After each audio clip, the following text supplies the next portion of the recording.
adalah Rumoh Gedong di Aceh. Soalnya, di Rumoh Gedong setidaknya ada 109 penduduk sipil diduga disiksa dan 74 perempuan diperkosa. Di ruang-ruang kecil inilah penyiksaan terjadi. Di dalamnya ada beberapa benda seperti balok kayu dan kabel listrik.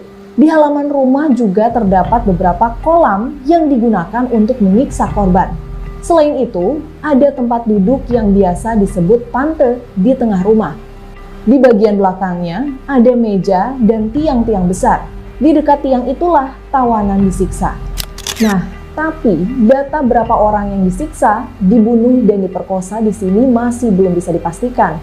Pada Januari 2023, melalui Presiden Jokowi, negara akhirnya mengakui peristiwa Rumoh Gedong menjadi salah satu dari 12 pelanggaran HAM berat. Rumoh Gedong pasti